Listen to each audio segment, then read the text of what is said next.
In their search for the meaning of life, Westerners traveled the world, learning about other cultures and religious traditions. They visited spiritual teachers, saints, and holy people, inviting them to teach and settle in the West. They read books on spiritual subjects, attended courses on spiritual well-being, and learned new theories and models of consciousness.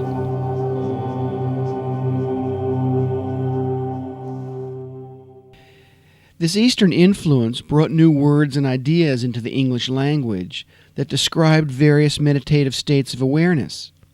And that's how the word enlightenment began to change. It became the word often used to describe expanded states of awareness. Initially, the word enlightenment referred to the renaissance of thinking that began around the 17th century in Europe.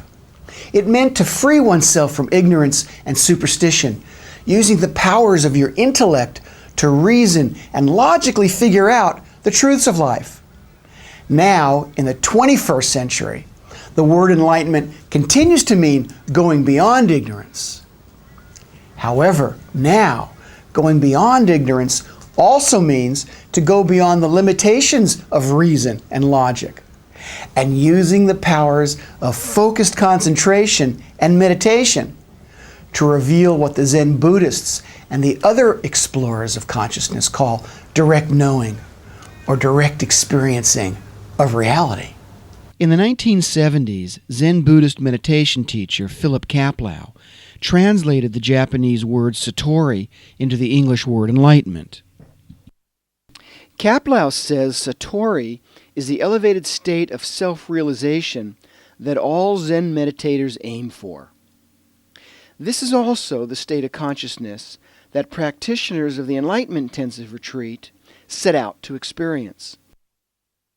心の目を開くこと、 Opening the mind's eye, 真の本質を悟ること、 or awakening to our true nature, is how Zen Buddhist meditation masters poetically describe satori, or the state of enlightenment. Buddhas Natur, Erleuchtung, Sunyata, Christelijk bewustzijn, realiteit, Atman. directe ervaring. People around the world point to the enlightenment experience and call it by many different names. But regardless of what you call it, the Zen masters of Japan remind us that the idea of enlightenment is not the thing itself. 月を指していても、それ自身月ではない。Pointing at the moon is not the moon itself. The Englishman and theologian Alan Watts, he was one of the first writers to popularize the subject of enlightenment and meditation in the West. He wrote that to know what enlightenment is, and especially what it's not, you have to directly experience it. There's been comparatively few people on earth who've experienced enlightenment. Those who have often refer to it using such words as direct experience or direct knowing. Charles Berner created the Enlightenment Intensive in the late 1960s. In the following lecture, given in the early 1970s, he spoke about enlightenment. It's impossible to define. It can't be done. But we can take some words that point in that direction that have some value. I've used direct experience. Direct experience as the definition of enlightenment. The experience takes place, but there is no experiencing. In the state of enlightenment, there is no difference between that which one is enlightened on and the one who is enlightened. There's no difference. It's them.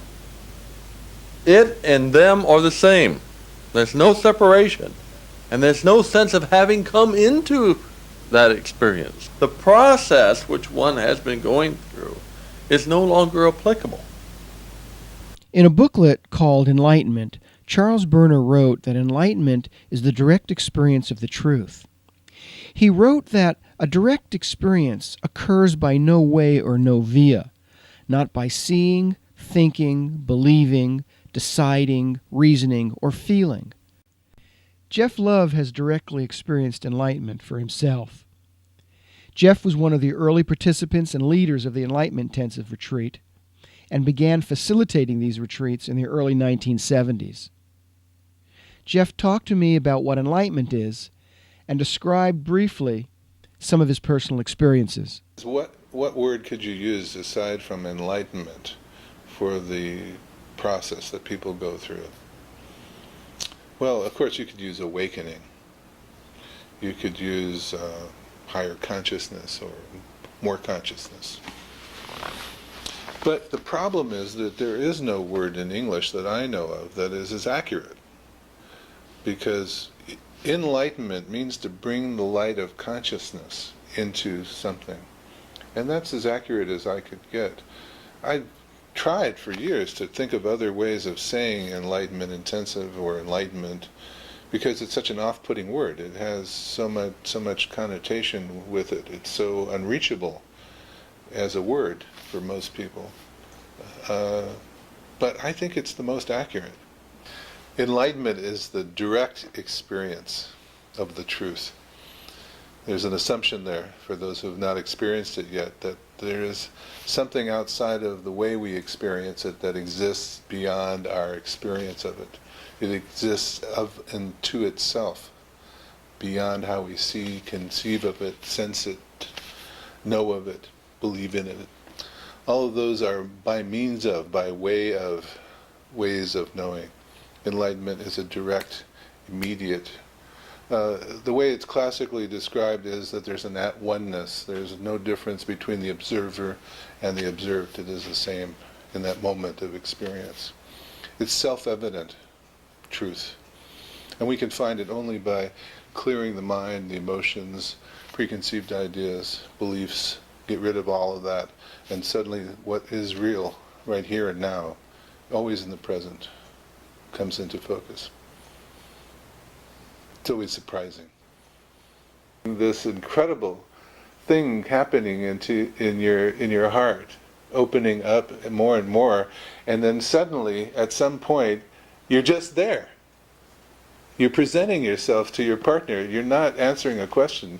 You're actually being who you are for the first time consciously. And your partner is astounded at this. And there's a tremendous love happening because it's recognizable. You can see it, even though you've never seen it before. You can see it in your partner when it happens to them. You, of course, can feel it. It's self-evident. And then the words come, the answer to the question, and they're irrelevant. I'm me. I'm the source of me. I'm God. Whatever level and you're presenting it to someone else. This means that you can keep it in life. It's not like going away and being in a cave. And I did. And when I had that experience, it was a simple first stage enlightenment of self. I'm me. I always have been, and here I am, and wow, I'm really happy about this. What a silly answer to come up with 3 days of effort. Lawrence Noyes has been participating and facilitating the Enlightenment Intensive Retreat since the 1970s. He told me about an enlightenment experience that he had on his first Enlightenment Intensive Retreat. He describes it as unexpected and most obvious. I was in a diet and I directly experienced who I am. It's like I stumbled onto it. It was completely unexpected. It was the second day. I wasn't even thinking much would happen on the second day. I thought we were going to work to some kind of peak on the third day. So the whole thing took me by surprise. And I had one of these experiences that people often have, which is, I know what I've just experienced. I just didn't know that I knew. It's like the who that I experienced was the who that I've been my whole life. You know, I didn't experience a different who, you know. The who am I that I experienced was me. It was the same me that was me when I was a kid, and it was me when I was a teenager, and it wasn't some other me. And this is like a tremendous relief, you know. It sounds naive, and I think in the beginning people are naive, but I had this experience of familiarity and relief and validation that I am the me that I always thought I was. It's just I was growing up in a society that often didn't acknowledge who I am.